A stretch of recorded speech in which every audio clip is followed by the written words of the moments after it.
আসসালামু আলাইকুম। দাখিল 26 তোমাদের বোর্ড পরীক্ষার রুটিন কিন্তু প্রকাশিত হয়ে গেছে। যদিও এসএসসি পরীক্ষার রুটিনটা অনেক আগেই প্রকাশিত হয়েছে, আজকের ডেটে তোমাদের দাখিল পরীক্ষার রুটিনটা প্রকাশিত হয়েছে।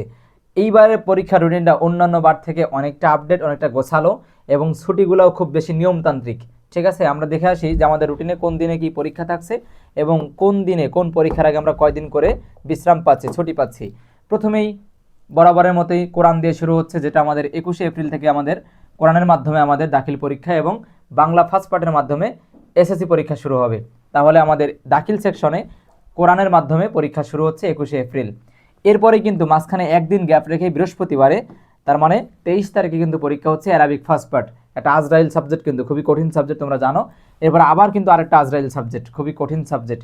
এখানে রাখা হয়েছে মাঝখানে মাত্র 2 দিন ছুটি রাখা হয়েছে, শুক্র এবং শনি 2 দিন ছুটি রেখে কিন্তু রবিবারে পরীক্ষা দেওয়া হয়েছে গণিত, ম্যাথ। এরপরে অ্যারাবিক সেকেন্ড পার্ট রয়েছে 28 তারিখে, এখানে মাঝখানে একদিন সময় রাখা হয়েছে। এরপরে বাংলা ফার্স্ট পার্ট, তারপরে বাংলা সেকেন্ড পার্ট রাখা হয়েছে 3 তারিখে, বাংলা ফার্স্ট পার্ট রাখা হয়েছে 30 তারিখে, বাংলা সেকেন্ড পার্ট 3 তারিখে এবং ইংলিশ ফার্স্ট পার্ট, একটা আজরাইল সাবজেক্ট, তাই না? কয়েকটা আজরাইল সাবজেক্ট কিন্তু প্রথম দিকেই রয়েছে। ইংরেজি ফার্স্ট পার্ট রাখা হয়েছে 5 তারিখে, এখানে মাঝখানে মাত্র একদিনের ছুটি রাখা হয়েছে। এই ছিল আমাদের দাখিল পরীক্ষার রুটিনে যে সাবজেক্টগুলো প্রথম দিকে আছে সেগুলো, এবং পরবর্তী স্লাইডে আমরা দেখব যে আমাদের বাকি সাবজেক্টগুলো কবে কবে রাখা হয়েছে।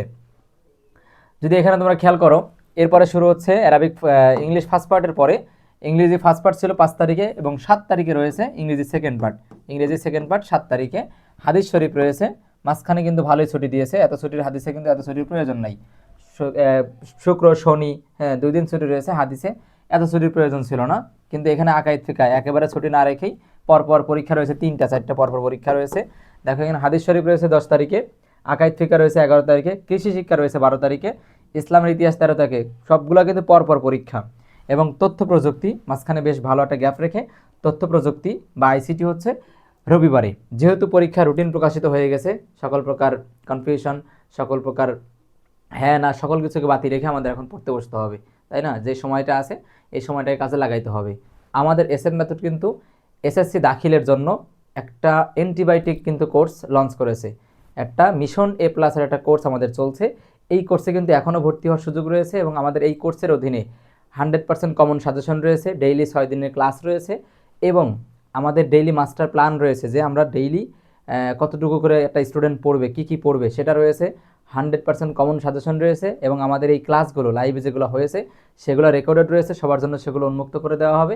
এবং পরবর্তী যে ক্লাসগুলো এখন সামনের দিনগুলোতে হবে সবগুলো লাইভে হবে, সবগুলোই বোর্ড পরীক্ষার আগ পর্যন্ত সেভ থাকবে। আমাদের কিন্তু 60% ছাড়ে এই মিশন এ প্লাস দাখিল এসএসসি মিশন এ প্লাস 26-এর এই ব্যাচটায় ভর্তি চলছে। ঠিক আছে, ভর্তির জন্য যোগাযোগ করতে পারো এখানে 01979707500। ঠিক আছে, এখনও যে সময়টা আছে, যদি একটা মেডুলেশনের মধ্যে একটা স্ট্র্যাটেজি ফলো করে একটা গণ্ডির মধ্যে একটা নিয়মের মধ্যে আমরা এসে সর্বোচ্চ পরিশ্রম করতে পারি, গোছালো পরিশ্রম করতে পারি, তাহলে কিন্তু এখনও আমাদের সর্বোচ্চ প্রস্তুতি নিয়ে ভালো একটা রেজাল্ট গেইন করা সম্ভব। সবার জন্য দোয়া থাকলো, সবাই তার নিজ নিজ আকাঙ্ক্ষা অনুযায়ী রেজাল্ট গেইন করুক, এতটুকু আশা ব্যক্ত করছি। এই দোয়া কামনায় আজকে এখানে শেষ করছি। আসসালামু আলাইকুম রহমতুল্লাহ।